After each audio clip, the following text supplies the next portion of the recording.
Good morning friends, welcome to my YouTube channel exam knowledge by Preeti Parihar. आज है 27 नवंबर 2022। आज हम 27 नवंबर 2022 का करंट अफेयर डिस्कशन करने वाले हैं। आने वाली सभी एग्जाम्स के लिए करंट अफेयर एक बहुत ही इम्पोर्टेंट टॉपिक है। सभी एग्जाम्स में करंट अफेयर से क्वेश्चन निकलते ही निकलते हैं। तो चलिए आज का वीडियो शुरू करते हैं। आज का हमारा पहला क्वेश्चन है, हाल ही में रूस के साथ रुपये में व्यापार के लिए भारतीय रिजर्व बैंक ऑफ इंडिया यानी आरबीआई द्वारा किस बैंक को अनुमति दी गई है? आपके सामने चार ऑप्शन हैं, HDFC bank limited, Canara bank limited, भारतीय स्टेट बैंक या ए और बी दोनों। चलिए इसका राइट आंसर देखते हैं। इसका राइट आंसर है डी, एचडीएफसी बैंक और कैनरा बैंक। चलिए इससे रिलेटेड और भी देख लेते हैं। भारतीय रिजर्व बैंक ऑफ इंडिया यानी आरबीआई ने एचडीएफसी बैंक लिमिटेड और कैनरा बैंक लिमिटेड को रूस के साथ रुपये में व्यापार के लिए एक विशेष वॉस्ट्रो खाता खोलने की अनुमति दी है। ये वॉस्ट्रो खाता ऐसा है जो एक बैंक से दूसरे बैंक, अक्सर विदेशी बैंकों की ओर से रखता है और यह कॉरेस्पॉन्डेंट बैंकिंग का एक महत्वपूर्ण हिस्सा है। अब तक यूके बैंक, यूनियन बैंक और इनसाइड बैंक को रुपये के व्यापार के लिए नियामकीय मंजूरी मिल चुकी है। Next question, Indo Pacific regional dialogue का चौथा संस्करण 23 से 25 नवंबर तक कहाँ आयोजित किया गया है? चार ऑप्शन है आपके पास, देहरादून, लखनऊ, नई दिल्ली या गुवाहाटी। इसका राइट आंसर है सी, नई दिल्ली। हिंद प्रशांत क्षेत्रीय संवाद के चौथे संस्करण की शुरुआत हो गई है। यह संवाद 25 नवंबर तक नई दिल्ली में चलेगा। यह भारतीय नौसेना का एक शीर्ष स्तरीय अंतर्राष्ट्रीय वार्षिक सम्मेलन है और सामरिक स्तर पर नौसेना की भागीदारी की प्रमुख अभिव्यक्ति को दर्शाता है। इस दौरान नौसेना प्रमुख एडमिरल आर हरि कुमार ने कहा है कि भारत को भूगोल द्वारा हिंद प्रशांत में एक सुविधाजनक स्थान प्राप्त हुआ है और भारत इस क्षेत्र के समग्र विकास और समृद्धि में एक सक्रिय योगदान करता रहा है। चलिए नेक्स्ट क्वेश्चन देखते हैं। हाल ही में नई दिल्ली में economic times inspiring leaders award 2022 से किसे सम्मानित किया गया है? रघुराम राजन, गीता गोपीनाथ या एपी श्रीधर या इंद्रजीत सिंह। इसका राइट आंसर है सी, एपी श्रीधर।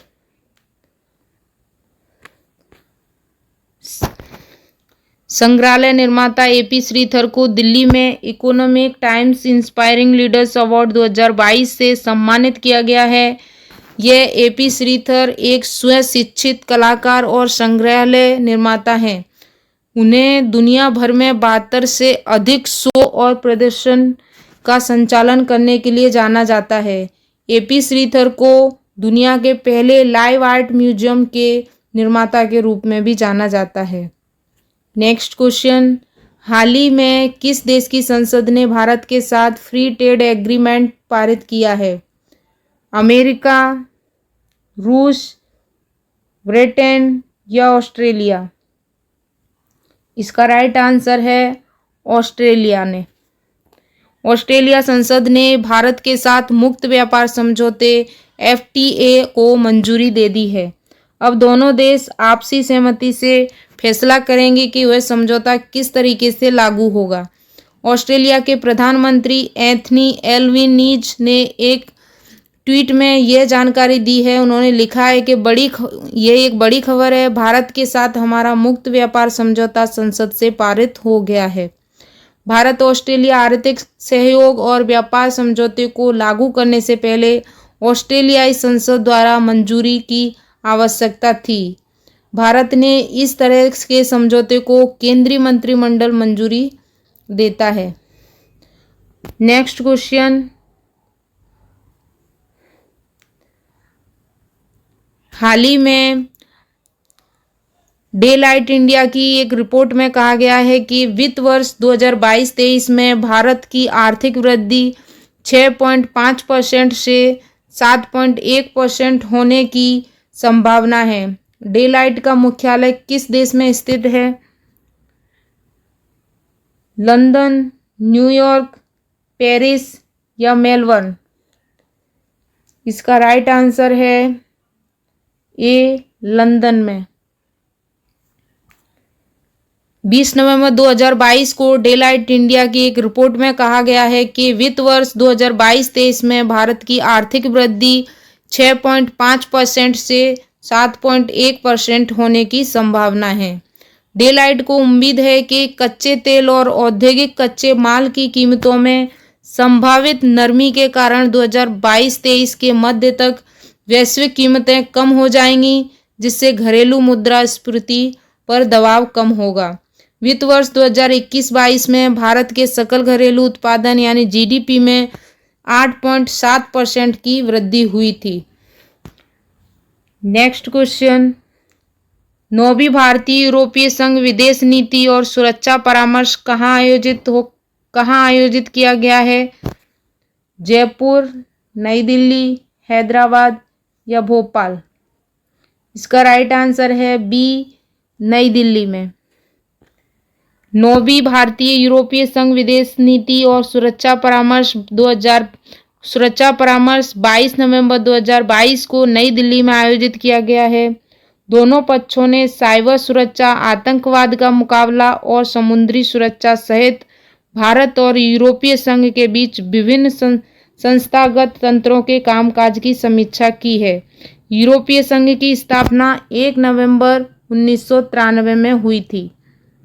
नेक्स्ट क्वेश्चन, भारतीय टेबल टेनिस खिलाड़ी मनिका बत्रा ने IITF ATTU Asian cup tournament में कांस्य पदक जीता है। चैंपियनशिप किस देश में आयोजित की गई थी? चियांग माई, पटाया, सूरत थानी या बैंकॉक? इसका राइट आंसर है डी, बैंकॉक। भारतीय टेबल टेनिस खिलाड़ी मनिका बत्रा ने 19 नवंबर 2022 को बैंकॉक, थाईलैंड में IITF ATTU एशियाई कप टूर्नामेंट में कांस्य पदक जीता है। वह एशियाई कप टेबल टेनिस टूर्नामेंट में पदक जीतने वाली भारत की पहली महिला बन चुकी हैं। उन्होंने विश्व नंबर 6 और 3 बार की एशियाई चैंपियनशिप हिना हायाता को एक मैच में 4-2 से हराकर कांस्य पदक जीता है। नेक्स्ट क्वेश्चन, हाल ही में इंडोनेशिया के जकार्ता में कराटे 1 सीरीज ए में स्वर्ण पदक जीतने वाले भारत के पहले भारतीय कौन बने हैं? प्रणय शर्मा, प्रियांशु कुमार, हर्षराज या सूरज कुमार? इसका राइट आंसर है ए, प्रणय शर्मा।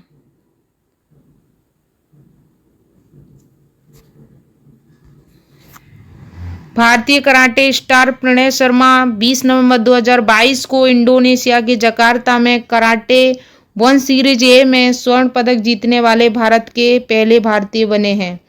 प्रणय शर्मा ने प्रतियोगिता में ऐतिहासिक स्वर्ण पदक जीतने के लिए पुरुषों के 67 किलोग्राम कुमाइट फाइनल में यूक्रेन के डेविड यानोस्की को हराया है।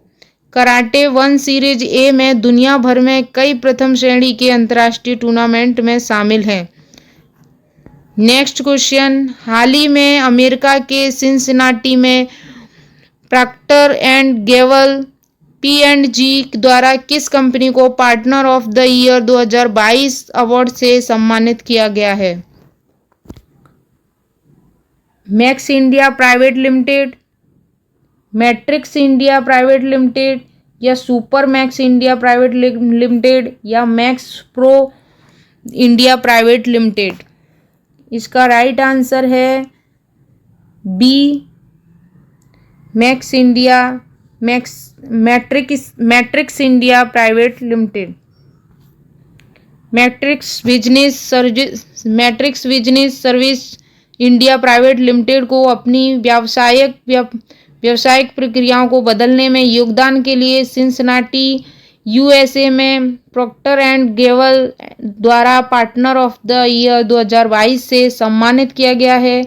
यह वर्ष 2021-22 के लिए 50,000 से अधिक वैश्विक नेटवर्क से चुने गए 11 बाहरी व्यापार भागीदारी में से एक था। मैट्रिक्स का मुख्यालय चेन्नई में है और इसकी उपस्थिति पूरे देश में है।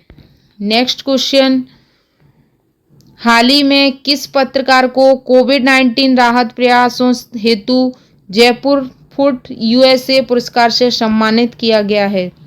विक्रम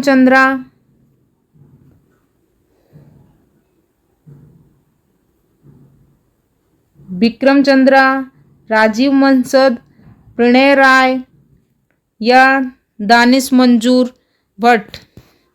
इसका राइट आंसर है डी, दानिश मंजूर भट्ट।